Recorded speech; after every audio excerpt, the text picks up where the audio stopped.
Hi there. I'm so glad to be joining you via video today. My name is Cynthia. I joined TOPS in 1985. I reached my goal weight with TOPS and am proud and pleased to tell you that I continue to maintain my goal with TOPS for 28 years and counting. So, for those of you that are new to TOPS, welcome. It is a great organization. I'm glad you found us.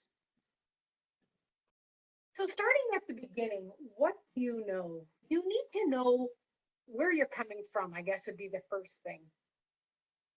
Whether you've lost weight in the past, whether this is the first time you're trying to lose weight, maybe you've been overweight all your life. I was an overweight child. That's how my journey started.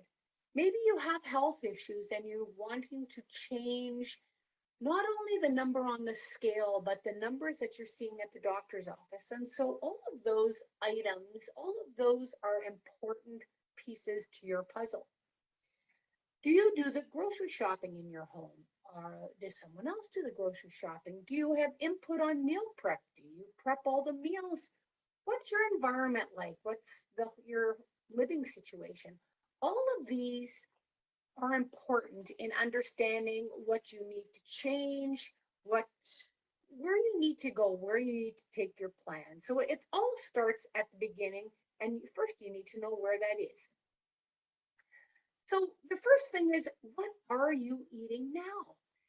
Perhaps you're not a breakfast eater because you don't plan to make time for it. I don't want to say you're not capable. You just, for whatever reason, you're not eating breakfast. Perhaps you're a nibbler, you munch all day long. You skip lunch because you're far too busy, or you eat at your desk. And dinner or supper, whichever you'd like to call it, maybe that as well as you eat all your calories while you're making the meal before it's even time to sit down to eat it. Perhaps you're a takeout person or a home delivery person. You like packaged foods, fresh foods. You're vegetarian, you're vegan, you can't have dairy products. All of that information is so important, not only for getting started, but for understanding where you can make changes. And so you need to understand all of that information and be aware of it, because so many times we're not even aware of what we're doing. So what would be a way that you could start to figure this out? It's called journaling. So journaling is very simple, and it's just keeping track of information. What types of information are you going to keep track of? What is important? What's happening now? Will it be helpful in the future? All of this comes together. Journaling does not have to be overwhelming. And for some people, they think they have to get it all right away and get it on paper or written in an app or whatever it might be. I like to say, take little bites, a little bit at a time, start to track things. If you can start writing down what you're eating, that is definitely a good place to start. The whole purpose of this, though, is to create your recipe for success. Because as you start to track and understand what you're eating, when you're eating it, how you like to eat it, all of that information you're going to put together, and it's your information. There's no right or wrong way to do it, but you really do need to get it started, right? And it's not about being perfect. It's not about comparing yourself to others. It's about you and what's important. So a food journal, they show it here on our plates. For some of you, you look at that right away and say, oh, I don't like writing things down. Well, that's okay. Maybe you like to take pictures. Now with so many smart devices out there, you could quickly take pictures. That might be 1,000 words is in a picture, they always say. But you need to capture the data. What have you been doing? What did you eat yesterday? Do you remember what you ate yesterday? What are some of your favorite foods? What are foods you don't like to eat? If you're not the person in your home making the meals, you may have less input on what you're eating. So that could be a challenge. But do you know what you enjoy? Do you know the foods you're eating that help you feel better? I guess is kind of the way I'd like to say it. For example, lots of people that eat oatmeal for breakfast, some of us used to call it porridge, they feel very satisfied all morning and are not starving at lunchtime. Well, that's really good data. That's good to understand what you ate, when you ate it, how you like to eat it. Maybe just oatmeal by itself isn't enough. You added some nuts or seeds or peanut butter or fruit to it. All of that information is really important. And if you would be journaling, recording that data, of course, you would know that. And so you would say, oh, what did I eat yesterday? I had a really good day. I wasn't starving at lunch. Versus the days you have when you are just absolutely hungry all day long. I like to tell people that probably you didn't eat as balanced yesterday, eating from all the food groups, getting fruits, vegetables, the milks, proteins, fats, starches, getting all that balance often satisfies us physically. Now, emotionally, that's a whole other story, which I'm not going to get into today, but physically you would feel nourished, and balanced eating does that. It helps you to feel satisfied. So getting down all of that information is so important. So how you do it is really not a right or wrong way. You know, what method works best for you? What format works best for you? Again, maybe you use your smart device and take pictures of your meals, and that helps you to visualize. Start to look at the colors. Start to look at when you're eating, what you're eating. You know, I like to write things down. So if it's a book that opens up on the one side of the page, usually on the left-hand side of the page, I will write down things going on, exercises I've done that day, emotional things that happened. And then on the right-hand side of the page, I would write down what I ate. And writing it down is the first step.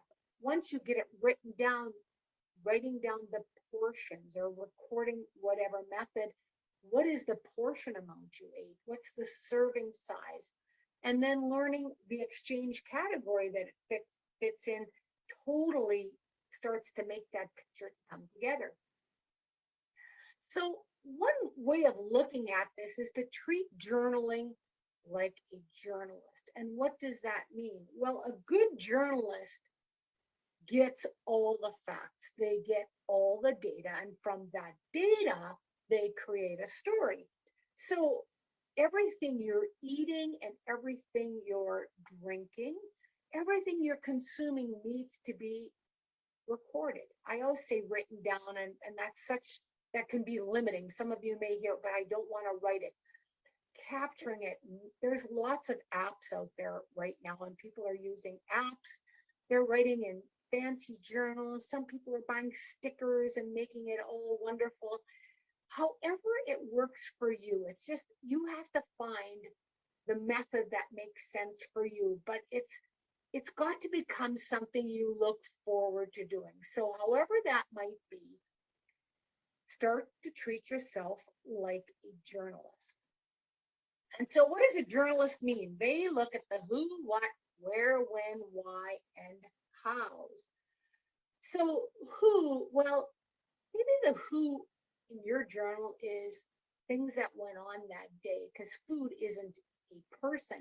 But maybe the who in your journal is things that happened in your day, the good things, the bad things, the challenging things, whatever you might want to say. The what did I eat? Was it a piece of toast? Was it some grapes? Oh, that's a food exchange. The toast, oh, that's a starch exchange. What did I eat? But start simply by understanding or recording what you ate. Where did you eat it? Oh my, I didn't have time. I was rushing late, so I was standing at the kitchen sink, noshing away at my toast. Where you ate it, that can be important. When did you eat it? Well, that morning you were running late, so you ate it as you were standing at the sink because you didn't have sufficient time. Later in the day, you might say, oh, I had got some bad news, so I was eating in this particular time, which could also be the why. Why are you eating? Are you hungry? Is your stomach growling? Or are you eating because the clock says it's 12 o'clock, it's lunchtime? Are you eating because you're hungry? Are you eating because of time? Are you eating because you're sad or lonely or anxious? All of those things. And then how you're eating. How you're eating could be you're eating because you went to someone's house, you're eating fresh fruit because you got all this fresh fruit, you're eating all the all the ways you can look at this. So looking at all of those journalist questions to come up with what you're eating, what you're drinking, when you're doing it, getting it recording.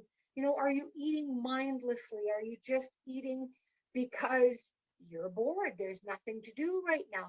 Are you eating because you're watching television, which sometimes can be a challenge for me? I have to get the other activities, which I'm a jigsaw puzzle person, and that can distract me because often people on the television, the shows you're watching, they're happy and they're having a good time and they're eating. And then the commercials come on. Back to what are you doing? Do you know what you're doing? Figuring out the times you're eating, the portions you're eating, all of that information is all what you would want to be doing as you're looking at all of this. So that's some about tracking in a nutshell.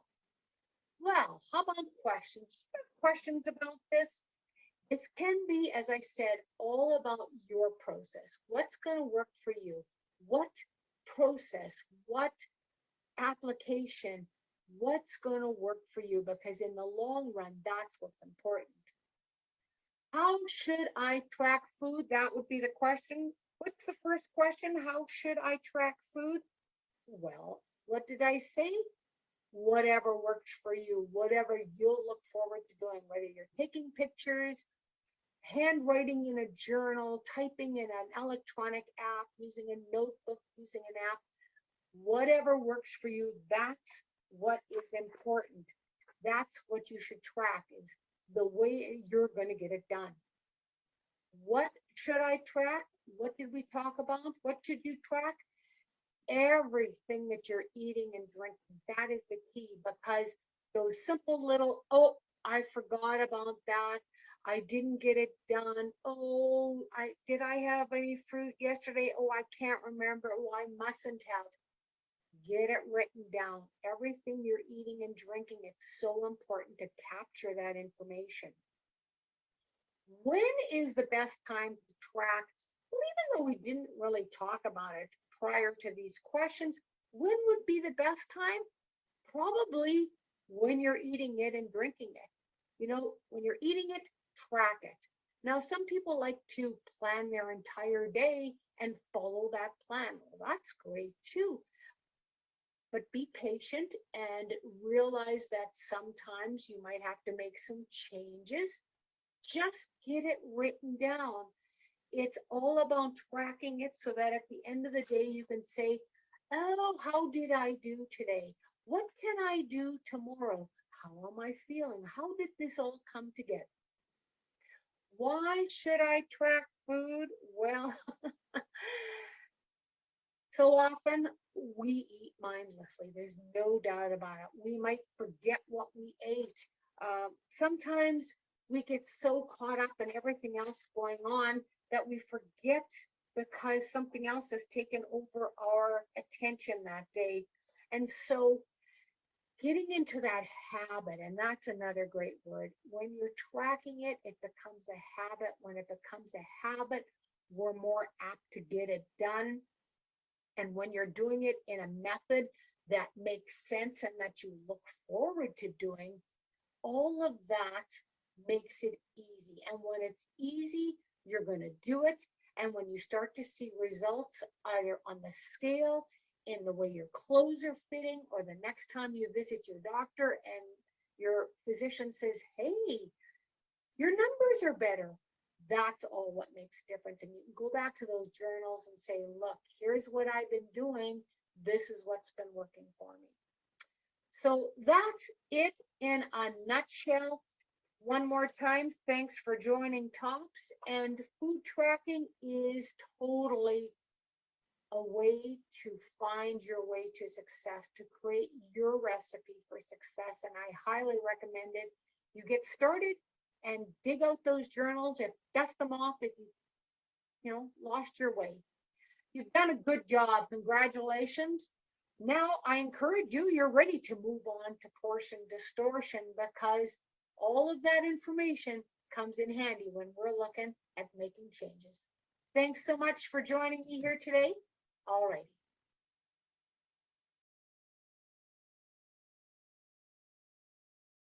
Okay.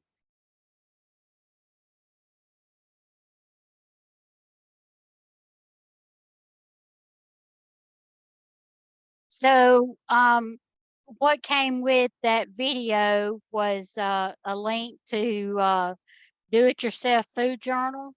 And I've just put this in a PDF, and I'll include that with the when I send out the email link. And it's pretty much talking about what she's doing, what she's talking about. And then the food exchange record and food diary.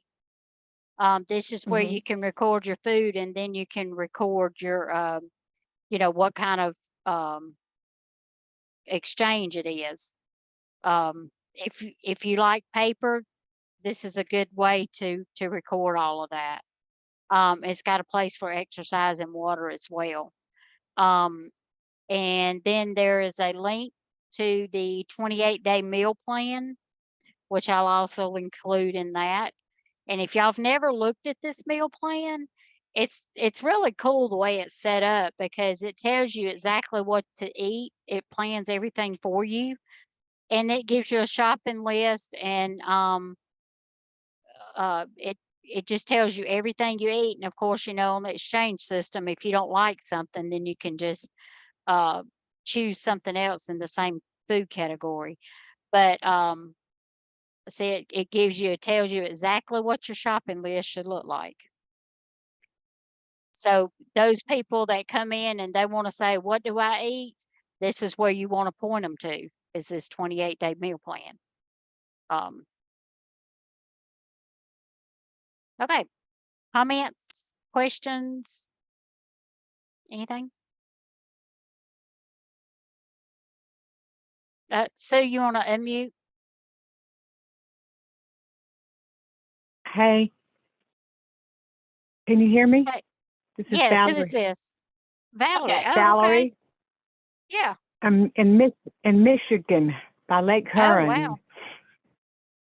My goodness. I love the word portion distortion, because I've really noticed it on a lot of packages lately. Well, rice ones, they'll say, or soup, they'll say one serving, but if you look at it, there's really more than one serving.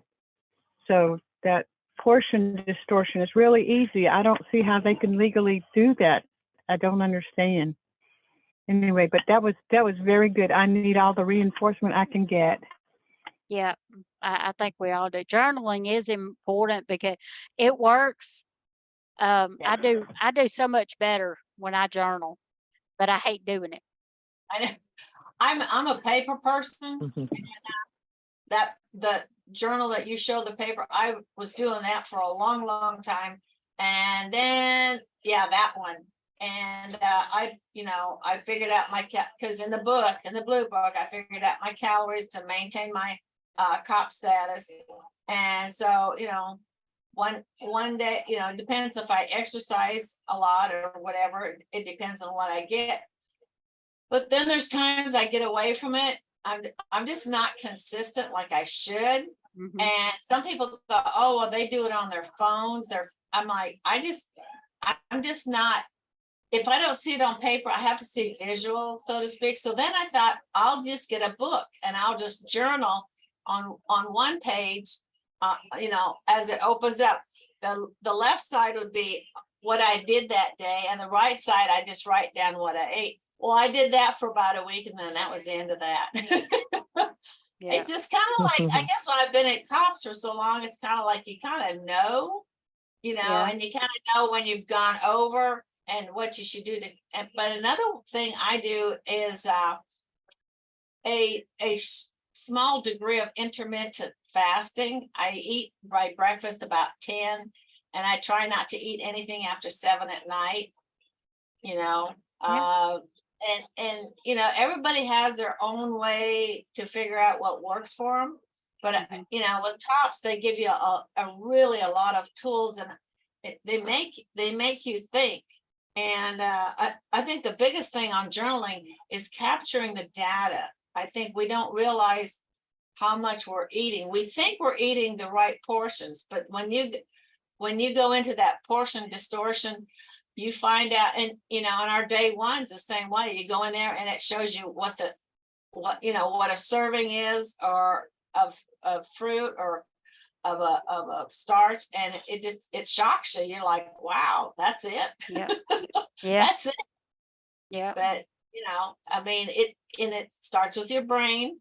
You have to mentally say, okay, I can do this. I can do this. And and there's things that happen. People get sick, people go on vacations, but we all know that when we get back to our regular routine, we go back to the normal routine, and then get back on track.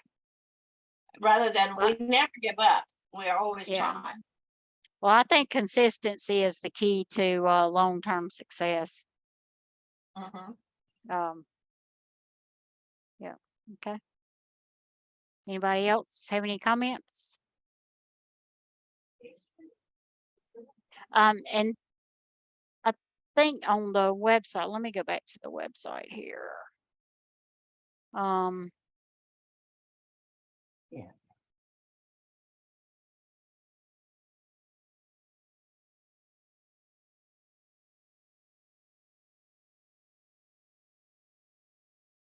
Yeah, they mentioned the My Real Progress Journal that you can buy on the store. It has more than just food tracking. I think it has a little bit of everything. Right. Your emotional track, your how you're feeling, and everything. So I think I that makes a lot of difference too in the progress that we make, is stress and what you're going through at the time, and things like that. So and um for us that we've been in TOPS, it's one thing, but I think this is really good to review of the potential new members coming in. You can connect with them to say, you need to watch these 5-week series, get started, and it's right there for your availability. yeah. I mean, we all need a review, but we have to know what is available when people become new members, what they can get into, because you'll ask them, I'll ask them, and I'll say, have you been into the website? No, I haven't. I said, well, you got your membership number. Yeah, but I don't know how to get into it. And it's just, I said, well, let's just stop and go into it. So then I go in and I say, okay, now you're into it. So this is all, you need to take the time to go in and look at all these different things. Yeah. But yeah, I mean, Well, and I even think with some people, even the people that have been in it for a while, there's a lot of members that don't go into the website just because, that they don't have a computer, or they just, they're not computer literate enough, and they just don't want to do that. That's when, that we need to spread this information, whether it be, to new members, members that have been here for a while. And, this is good reminder for ourselves, exactly, um, exactly. like I said, I know journaling works. I just don't do it. Now, tomorrow, I may start taking pictures of food I eat, Yeah. and that would be just a different way of journaling for me. and maybe I'll keep it up. Maybe I'll look and see what's, what I've eat over the past week or, things like that. So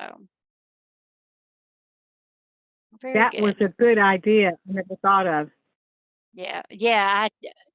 Well, I had thought of it, but I never have, even considered doing it. But yeah, that is a good idea. So next week is the portion control video. So we will get into that next week. All right, let's see.